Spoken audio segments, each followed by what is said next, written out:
O tema da carta aos Efésios que nós tratamos na semana passada foi uma saudação aos eleitos na eternidade passada, onde a gente leu do verso 1 até o verso 6 de Efésios, onde Paulo retratou as bênçãos que Deus traz para nós espiritualmente, não bênçãos materiais, não bênçãos somente no campo das coisas que Deus pode fazer. E uma destas bênçãos que Deus fez para conosco foi a eleição, Deus ter nos escolhido antes da fundação do mundo, para sermos santos e irrepreensíveis perante Ele. Esta foi uma das bênçãos e das marcas da eleição. Por isso a carta começa, e eu quis botar o tema da mensagem da semana passada, de uma saudação aos eleitos na eternidade passada. A gente também viu a divisão da carta aos Efésios, aonde os 3 primeiros capítulos eles tratam de doutrina e os 3 últimos capítulos eles tratam de uma aplicação teológica, prática daquilo que foi aprendido nos 3 primeiros capítulos. Portanto, visto isso, relembrado que a gente falou um pouquinho da semana passada, eu quero continuar essa exposição de Efésios, do verso 7 até o verso 10. O texto diz, no qual temos a redenção pelo seu sangue, a remissão dos pecados, segundo a riqueza da sua graça, que Deus derramou abundantemente sobre nós, com toda a sabedoria e prudência, desvendando-nos o mistério da sua vontade, segundo o beneplácito que propusera em Cristo, de fazer convergir nele, na dispensação da plenitude dos tempos, todas as coisas, tanto as do céu como as da terra. Até aí a mensagem, até aí a leitura. Amém? Pai, por favor, ajuda-nos, Pai, a discorrer as Tuas Sagradas Escrituras, Pai, que Tu possa mostrar realmente o sentido na qual Tu inspiraste o apóstolo Paulo a escrever isto, Pai. Ajuda-nos, pois nós precisamos e necessitamos do Teu auxílio, do Teu Espírito Santo para iluminar, para que a gente possa transcorrer corretamente a Tua santa e sagrada palavra. No nome do Senhor Jesus nós te pedimos, Pai. Amém.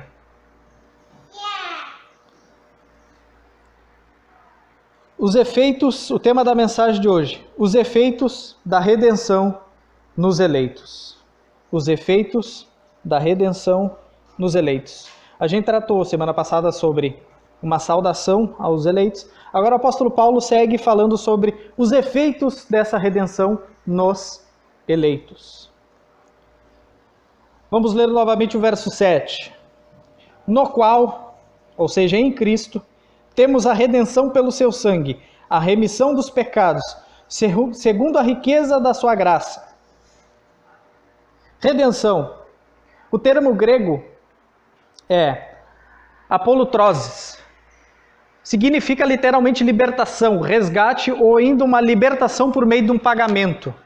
Redenção para nós parece algo distante o significado das nossas mentes, porque a redenção é aquilo, ou resgate, era aquilo que era pago ao escravo, quando o escravo era comprado no comércio.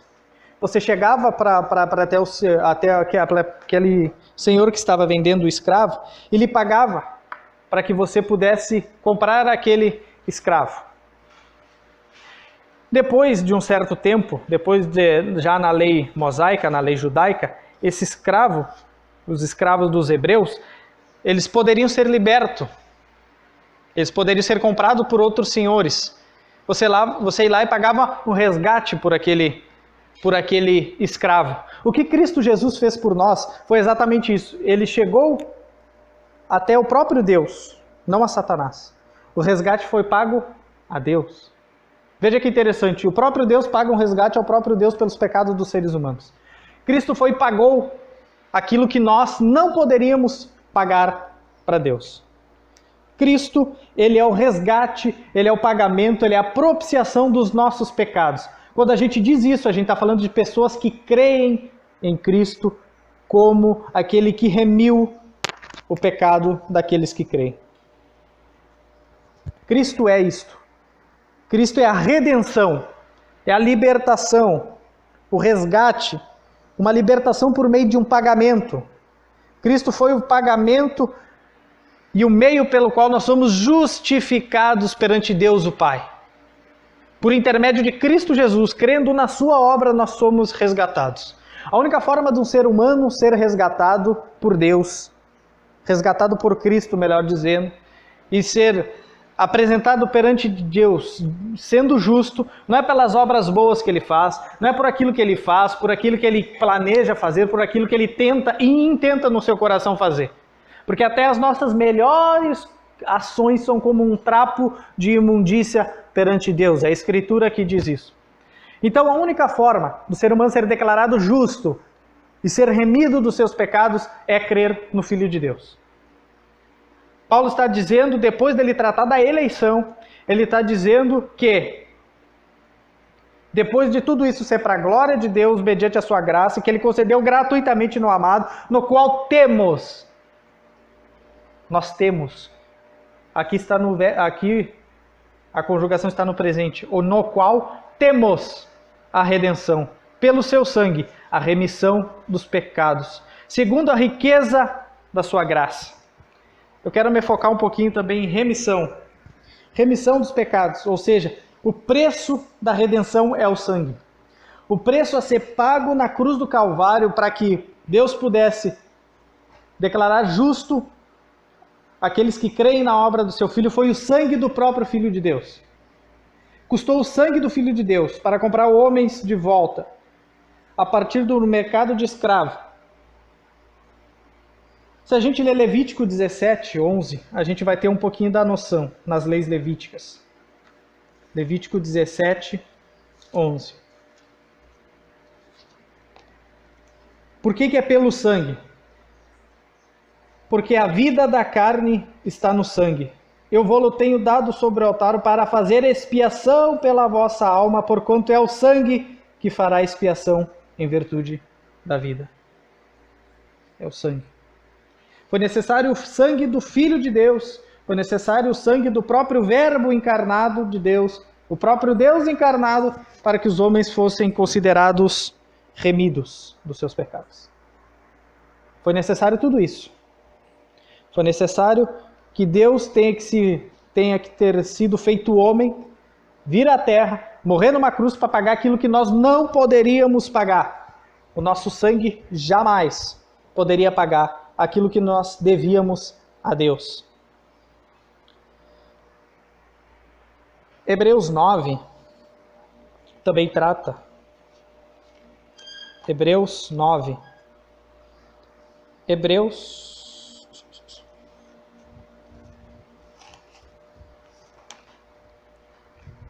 Deixa eu puxar lá para trás.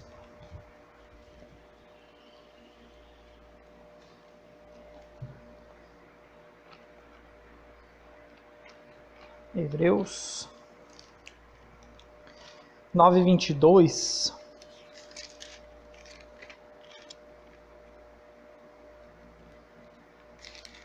Vai tratar do ofício sacerdócio, do sacrifício, na verdade, melhor dizendo, de Cristo. O verso 21, 9 e 21 diz assim: igualmente também aspergiu com o sangue o tabernáculo e todos os utensílios do serviço sagrado. Com efeito, quase todas as coisas segundo a lei se purificaram com o sangue. Sem derramamento de sangue não há remissão.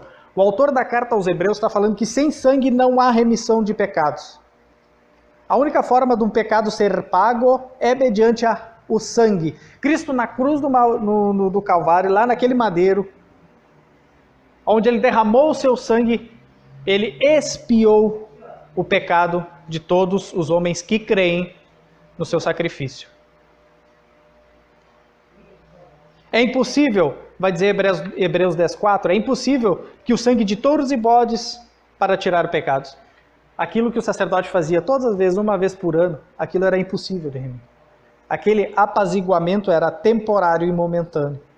Era necessário que seja feito de uma vez por todas. Era necessário que tivesse sido feito uma vez por todas. Para que a obra seja perfeita. Isso não quer dizer que aqueles que foram remidos e lavados com o sangue do Cordeiro não pequem mais. Isso quer dizer que eles foram justificados mediante o crer somente na obra do Filho de Deus, no qual nós temos a redenção. Hebreus 10:10 vai dizer: temos sido santificados pela oblação do corpo de Jesus Cristo uma vez por todas. Ou seja, nós crendo na remissão, na redenção e na remissão dos pecados que Cristo fez por nós, nós temos isso uma vez por todas. Uma vez por todas.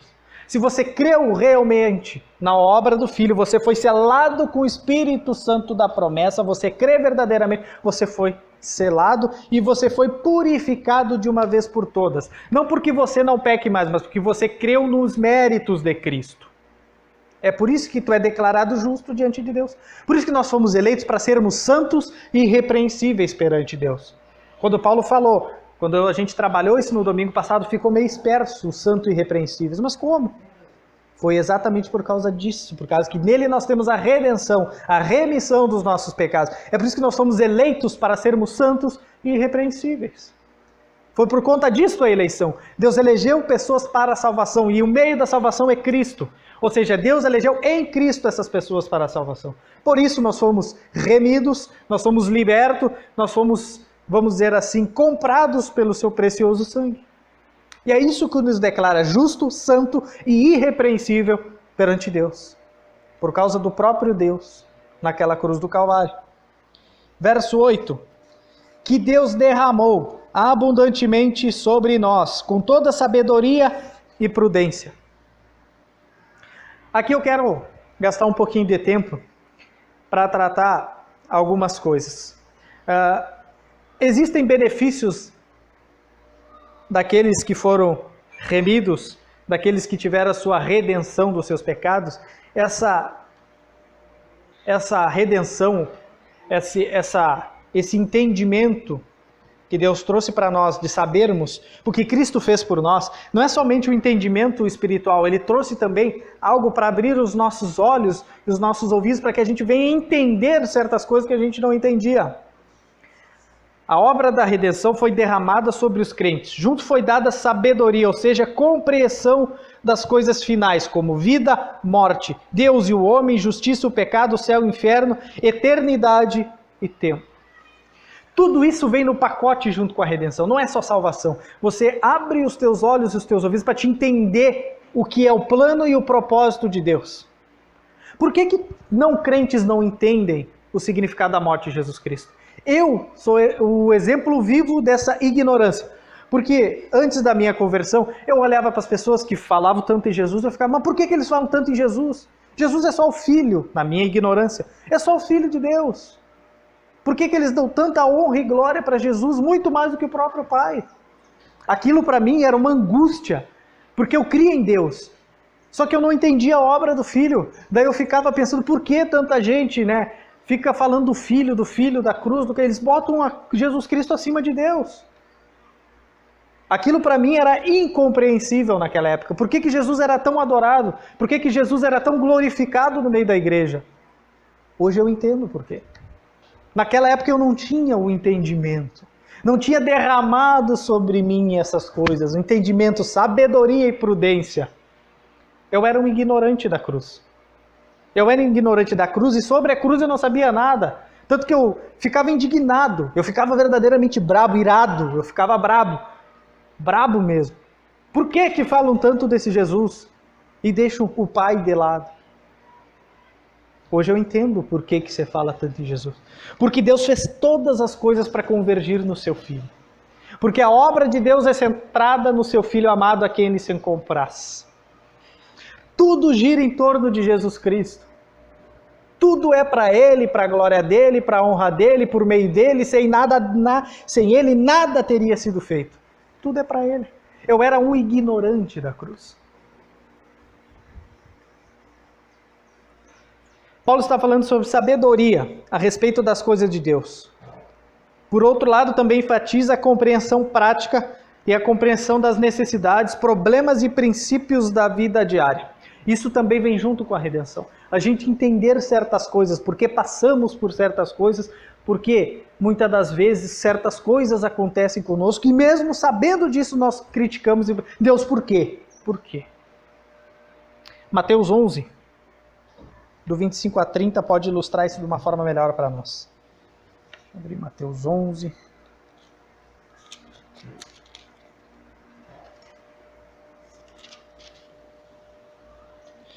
Esse texto é bem interessante. O cabeçalho, aqui o cabeçalho da minha Bíblia diz: Jesus, o Salvador dos humildes. O texto diz assim, ó, do 25 até o 30 diz assim, Mateus 11. Por aquele tempo, exclamou Jesus: graças te dou, ó Pai, Senhor do céu e da terra, porque ocultaste estas coisas aos sábios. Que coisas eram? Cristo. A salvação que Cristo estava trazendo. Cristo está falando dele mesmo, está falando das coisas de Deus, está falando daquilo que ele iria trazer, que era a redenção do seu povo. E Jesus está dizendo que estas coisas foram ocultas aos sábios e aos instruídos da época. Muito por conta propriamente de Jesus estar lidando com os fariseus da época. Os sábios e os instruídos não entendiam a obra que Jesus Cristo iria fazer. Eles não entendiam. Mas foi revelado aos pequeninos, como Jesus diz. E as revelastes aos pequeninos. Sim, ó Pai, porque assim foi do teu agrado. Tudo me foi entregue por meu Pai. Veja, tudo foi entregue pelo Pai a Cristo. Eu era um ignorante, não entendia as coisas de Cristo. Eu me enquadrava exatamente como nesses fariseus, a qual tanto Jesus criticou, que não entendiam a obra, não entendiam o que Cristo ia fazer. Tudo foi entregue, tudo me foi entregue por meu Pai. Ninguém conhece o Filho, senão o Pai. E ninguém conhece o Pai, senão o Filho. E a quem o Filho quiser se revelar. Ou seja, ninguém pode conhecer o Pai se não conhecer Jesus Cristo. Ninguém pode conhecer Jesus Cristo se não conhece o Pai. Porque o Pai derramou todas as coisas sobre o Filho. E mais, ninguém conhece o Pai senão ao Filho e aquele a quem o Filho quiser se revelar. É necessário o Filho querer revelar-se às pessoas para que as pessoas venham ter conhecimento de quem é o Filho de Deus. O único Filho, o unigênito. Então é necessário que Cristo venha e derrame entendimento sobre nós para que nós venhamos entender as coisas de Cristo. É necessário. Sem esse entendimento, ninguém conhece o Filho. Era por isso que eu era um ignorante. Eu não conhecia o Filho. Eu olhava, eu sabia que existia um Deus, mas eu não conhecia esse Deus que revelou-se no seu Filho. Por eu não conhecer o Deus, eu não conhecia o Filho. Na verdade, por eu não conhecer o Filho, eu também não conhecia o Deus. E isto tudo é Deus que escolhe a quem Ele quer se revelar. É o texto que está dizendo. Ou seja, isto traz para mim mais temor e tremor. Saber que Cristo quis se revelar a mim por meio das suas sagradas Escrituras. Isso traz temor e faz com que eu entenda o quão amado eu fui e qual é a minha responsabilidade com as coisas de Deus. Isso não traz só conforto ao meu coração, saber que Cristo quis se revelar para mim. Isso traz tremor. Porque eu sou extremamente culpado e responsável por tudo que eu fizer de errado, porque Ele abriu a minha mente e o meu intelecto e me deu o entendimento das coisas de Deus. Se eu fizer qualquer coisa errada, eu sou o culpado, porque Ele abriu meus olhos. Ele abriu meus olhos para as coisas de Deus. Se eu ensinar coisas erradas, eu serei culpado. Se eu fizer coisas erradas, eu serei culpado. Por isso que perante Deus, o seu Filho, todo joelho se dobrará. Todo joelho se dobrará. E até os incrédulos, por conta da sua incredulidade, serão julgados. Porque eles foram cegados pelo pecado original de Adão. Eles são descendentes de Adão. Estão caídos, mortos em delitos e pecados.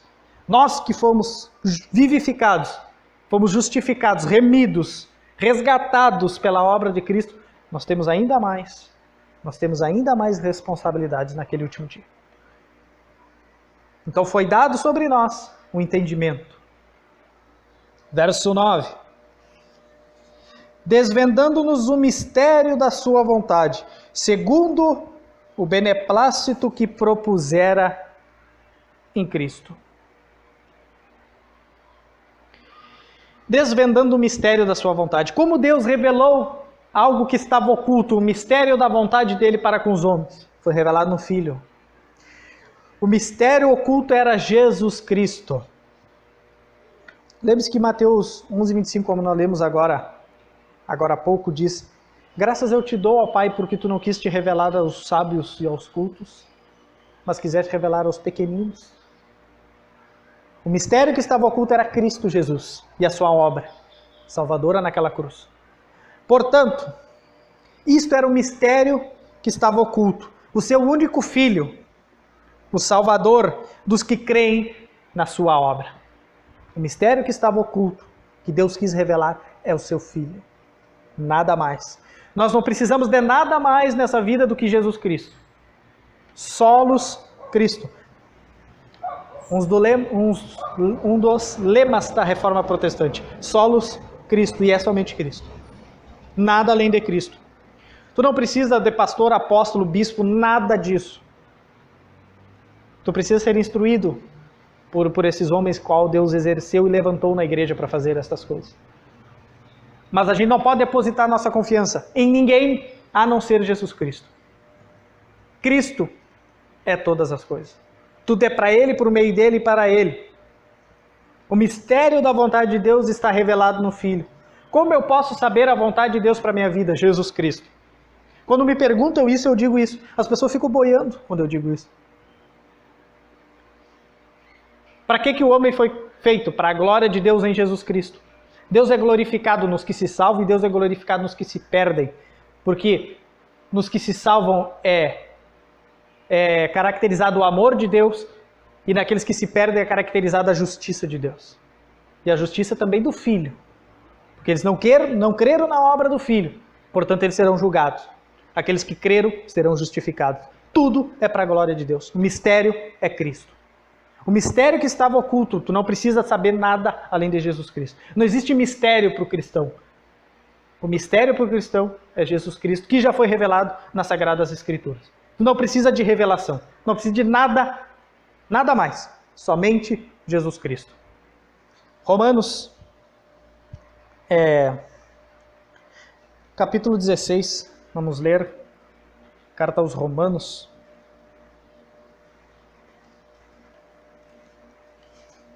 Carta aos Romanos, vamos ao verso 16. Não, vamos ao capítulo 16 e verso 25.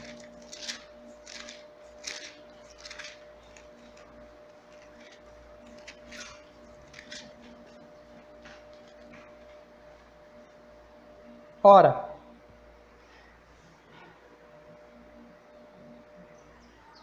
o texto diz: ora, aquele que é poderoso para vos confirmar segundo o meu evangelho e a pregação de Jesus Cristo, conforme a revelação do mistério guardado em silêncio nos tempos eternos, e que agora se tornou manifesto e foi dado a conhecer por meio das escrituras proféticas, segundo o mandamento do Deus eterno, para obediência por fé entre todas as nações. Ao Deus único sábio seja dada a glória por meio de Jesus Cristo pelos séculos dos séculos. Amém. A doxologia de Romanos. Ou seja, como Paulo termina a carta aos Romanos, ele começa falando do mistério que foi revelado.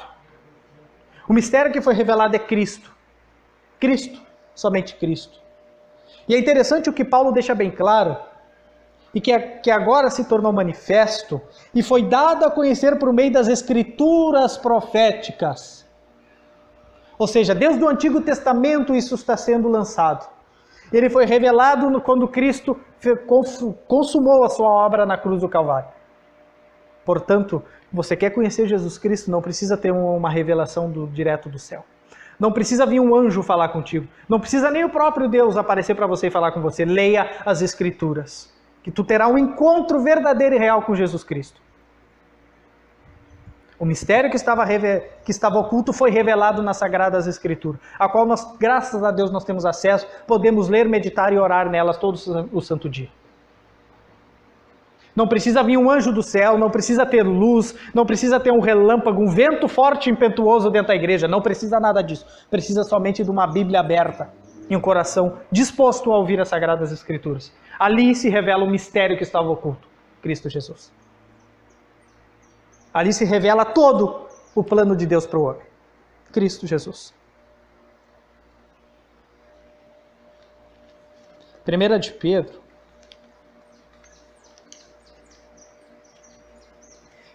Pedro, capítulo 1, verso 19.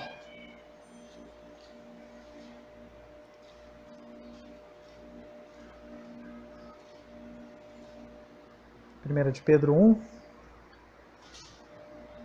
verso 19 até o 21, a gente pode ler. O texto diz: mas, pelo precioso sangue, como de um cordeiro sem defeito e sem mácula, o sangue de Jesus Cristo, conhecido com efeito antes da fundação do mundo, porém manifestado no fim dos tempos por amor de vós, que por meio dele tendes fé em Deus, o qual ressuscitou dentre os mortos e lhe deu glória, de sorte que a vossa fé e esperança estejam em Deus.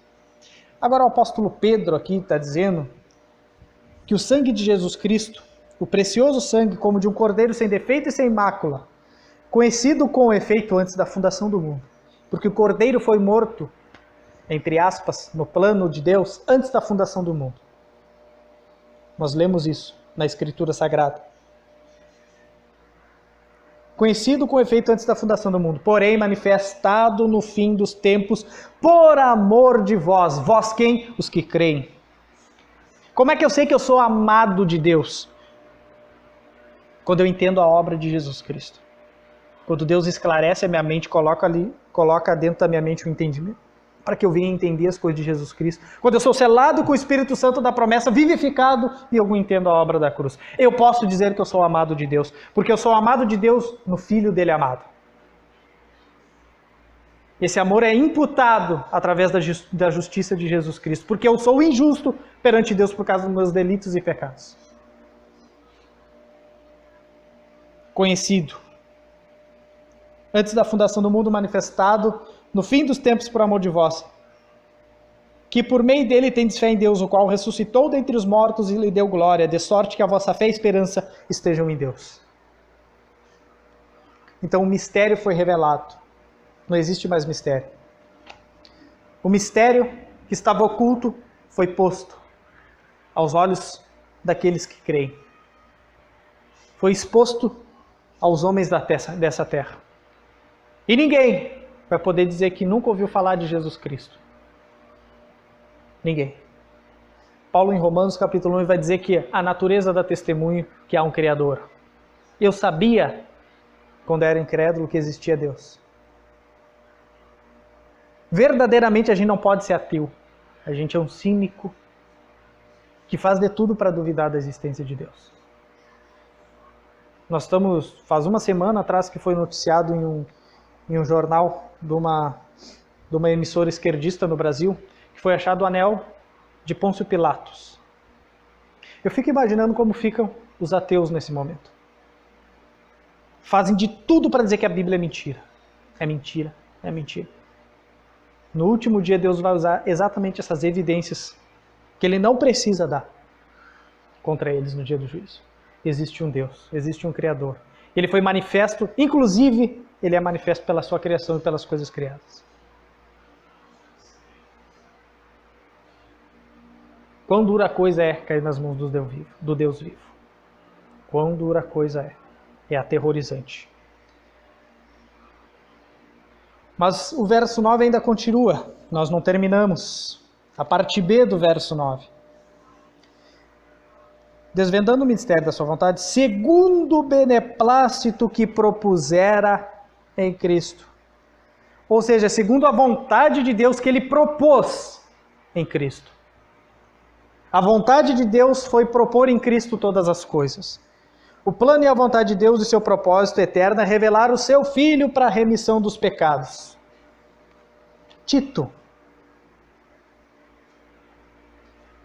capítulo 1, verso 2 e 3 pode nos ajudar a entender o que Paulo quer falar aqui, com o propósito que propuseram em Cristo. Tito, um pouquinho mais para frente só. Essas epístolas menores, assim como os profetas menores do Antigo Testamento, eles adoram se esconder na Bíblia. Tito 1, do 2 e 3 diz: na esperança da vida eterna, que o Deus que não pode mentir prometeu antes dos tempos eternos, em tempos devidos, manifestou a sua palavra mediante a pregação que me foi confiada por mandato de Deus, nosso Salvador. Ou seja, Deus propôs, nos tempos devidos, ele manifestou a sua palavra mediante a pregação que me foi confiada por mandato de Deus, o nosso Salvador. E Deus não pode mentir. O propósito que Deus pôs em Cristo é remir o seu povo, aqueles o qual Deus escolheu antes da fundação do mundo, como a gente leu no domingo passado e a gente já trabalhou. Portanto, na esperança da vida eterna que o Deus que não pode mentir prometeu antes dos tempos eternos, ou seja, não há como falhar. Deus te elegeu, te escolheu, tu vai crer em Cristo. De uma maneira ou de outra, a obra de Deus não falha, não mente. Ele não abre uma possibilidade para você se salvar, ele efetiva a tua salvação, mediante a tua fé. A obra de Cristo é perfeita. A obra de Cristo é perfeita. Por isso ela não falha. Ela não é se, talvez, se tu andar na linha. Não, ele vai te fazer andar na linha. Mesmo que tu saia da linha, ele te puxa para a linha de novo.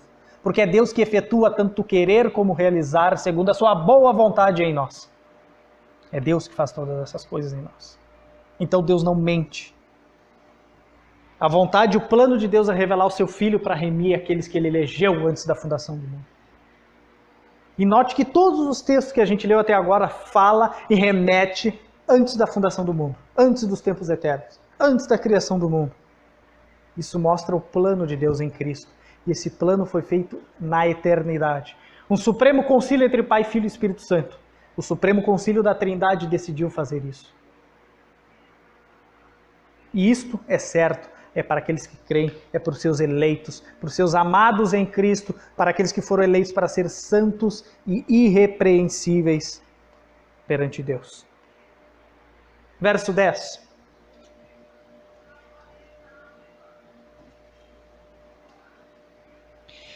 De fazer convergir nele, na dispensação da plenitude do tempo, todas as coisas, tanto do céu como da terra.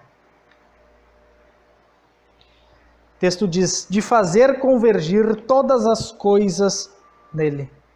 Cristo é o princípio de toda a criação. Tudo é dele para ele. E o fim é para glorificar a Cristo. Por isso que eu disse que Cristo é glorificado, Deus é glorificado nos que se salvam e nos que se perdem. Nos dois ele é glorificado. Isto foi esquecido pela igreja moderna, a gente não diz mais isso. A gente fica com medinho de dizer que as pessoas serão condenadas também para a glória de Deus, porque Deus estará exercendo a justiça dele no último dia. Isso é para a glória de Deus. A gente diz que as pessoas são salvas para a glória de Deus. Isso a gente diz. Mas tudo é para ele, por meio dele, para ele, todas as coisas são para ele. Sem ele nada haveria sido feito. Ele é o princípio e o fim. Lembre-se que Apocalipse diz? Eu sou o alfa, o ômega, o princípio e o fim. João capítulo 1, eu gosto muito desse texto. João capítulo 1 dá a ideia do que nós vamos tratar, do que Paulo está tratando aqui. João capítulo 1. Evangelho segundo João. Nós podemos ler do verso 1 até o verso 5. Verso 1 até o 5. O texto diz, no princípio era o verbo, e o verbo estava com Deus, e o verbo era Deus, ele estava no princípio com Deus. Todas as coisas foram feitas por intermédio dele, e sem ele nada do que foi feito se fez. A vida estava nele, e ele era a vida e a luz dos homens. A luz resplandece nas trevas, e as trevas não prevalecerão contra ela. Esse é o mistério que Deus propôs revelar em Cristo. No princípio ele era o Verbo estava com Deus, o Verbo era Deus, ele estava no princípio com Deus, todas as coisas foram feitas por intermédio dele, sem ele nada poderia ter sido feito. Deus é glorificado no princípio em Cristo e no fim em Cristo. Cristo é a glória máxima de Deus. As ações de Cristo serão para glorificar a Deus. Ou seja, a salvação é para glorificar a Deus. E a perdição também é para glorificar a santa justiça de Deus para com pecadores. É aterrorizante saber disso. É aterrorizante saber que pessoas passarão uma eternidade no lago de fogo e enxofre. Que elas serão julgadas no último dia e não terão gozo da vida eterna com Deus. Então Deus fez convergir todas as coisas em Cristo. Quando? Na dispensação da plenitude dos tempos. Final do verso 10. De fazer convergir nele, na dispensação da plenitude dos tempos, todas as coisas, tanto no céu como na terra. Ou seja, assim como Cristo é o princípio, ele também é o fim de todas as coisas. E o fim, quando a gente diz o fim, o último dia também é para ele. Tudo é para ele. Tudo é para glorificar ele, a sua obra. Filipenses, capítulo 2, pode nos ajudar a entendermos. Filipenses, capítulo 2, do verso 9 até o verso 11.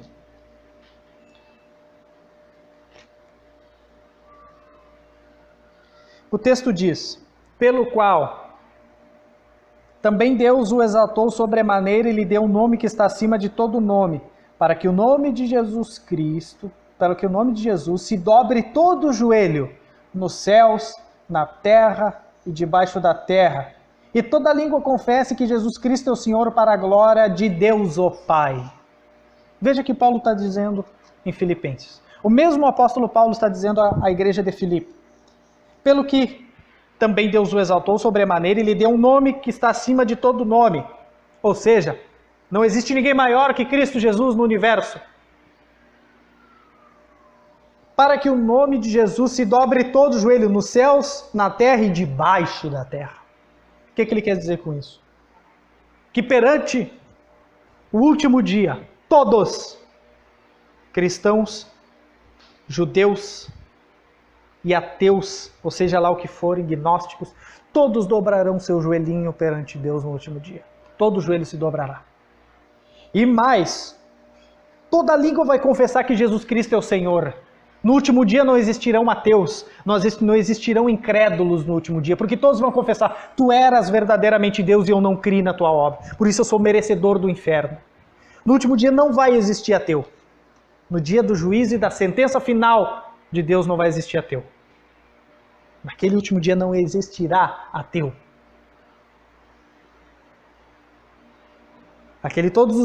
Naquele dia, todos confessarão que Jesus Cristo é Senhor, para a glória de Deus o Pai. Eu ainda terminaria com um amém aqui. Assim seja. No último dia não haverá ateu. Jesus é o princípio e Jesus é o fim, como nós estamos vendo aqui. E tudo isso está imbuído na redenção que Cristo fez por nós, que cremos. Paramos para pensar agora em tudo que Paulo falou. Eu li apenas 3 versos, do verso 7 ao verso 10. E vemos a quantidade de informação teológica que Paulo traz aqui. Eu não esmiucei, porque nós não temos tempo hábil para todos esses versículos, não foi esmiuçado. Eu trouxe o mínimo do mínimo que eu poderia trazer hoje, para ficar fácil aos nossos ouvidos e para que as pessoas que também estiverem ouvindo pelo YouTube fique mais fácil delas entenderem.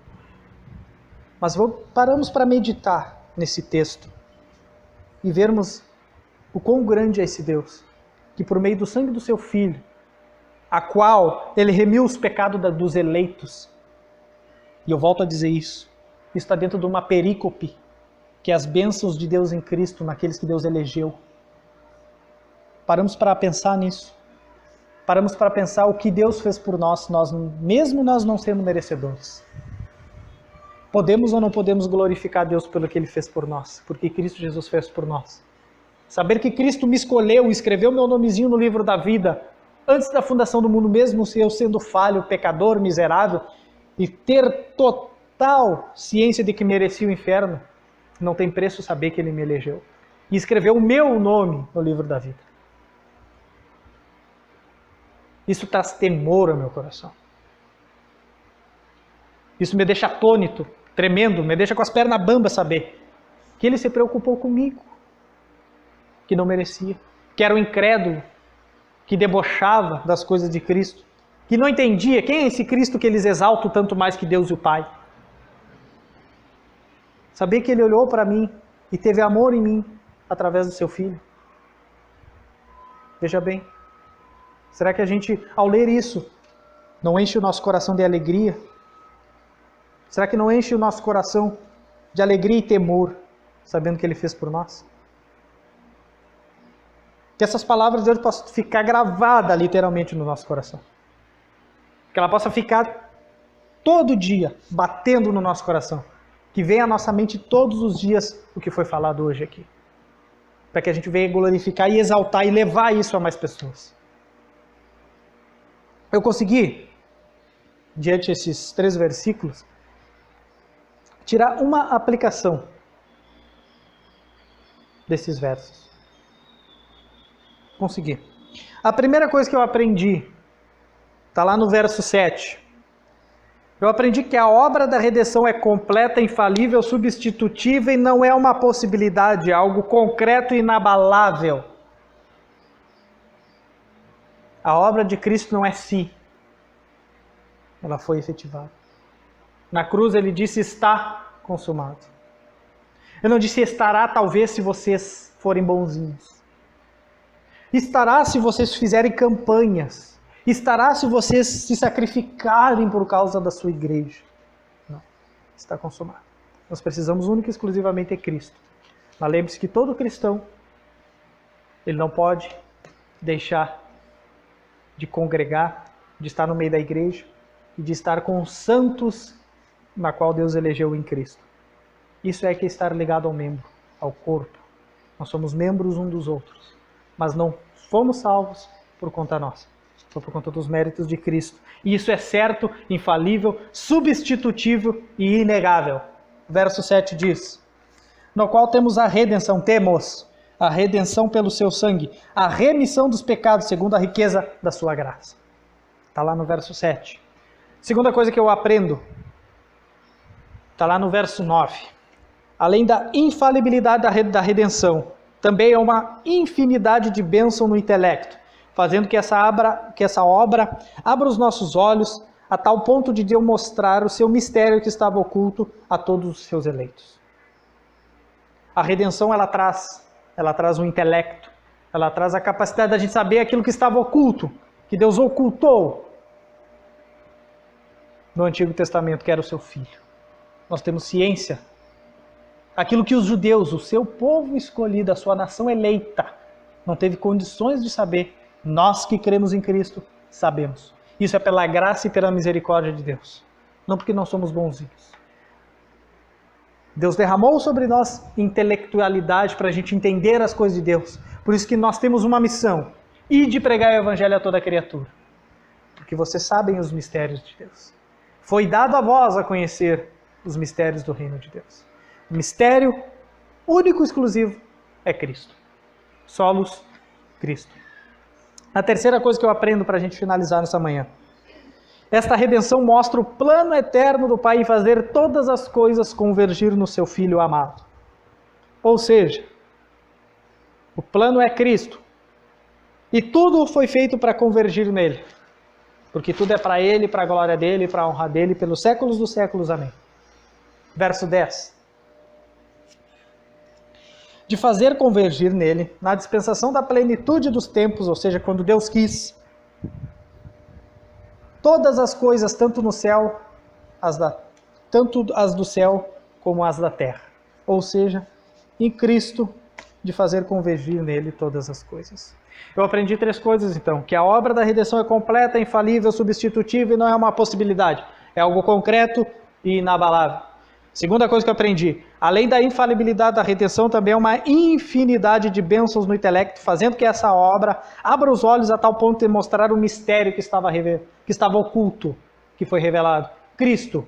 Isto quando esta redenção mostra o plano eterno de Deus de fazer todas as coisas convergirem em Cristo Jesus. Isso para a honra, para a glória e para o louvor do teu santo nome. Amém. Então estes são os efeitos da redenção nos eleitos. Eu queria agradecer a Deus por esta palavra hoje, por essa exposição. Nós possamos cada vez mais entender isto. E que isso fique gravado em nossos corações. Quando perguntarem para nós o que é a redenção, está na ponta da língua o que Deus revelou como a sua redenção e os seus efeitos, né? Como o próprio tema da mensagem diz, os efeitos da redenção nos eleitos. Até rima, que é para a gente ficar mais capaz de gravar. Amém? Pai, muito obrigado, Pai, por mais um domingo. Muito obrigado pela exposição da Tua Santa Palavra, Pai. E faça com que isso, Pai, não fique somente no nosso intelecto, que isso crave no nosso intelecto e que isso vire ações de graças para glorificar o Teu santo nome e o Teu santo Filho Jesus Cristo, o qual derramou seu precioso sangue, Pai, seu precioso sangue. Um sangue sem defeito, sem mácula, sem culpa, como de um cordeiro santo, puro e imaculado, Pai. Por isso nós glorificamos o Teu santo nome, glorificamos o Teu plano e a redenção que Tu trouxe para conosco no Teu Filho. Que isso seja, Pai, para louvor da Sua glória e graça no santo nome do nosso Senhor e Salvador Jesus Cristo. Ajuda-nos. Amém, Pai. Amém.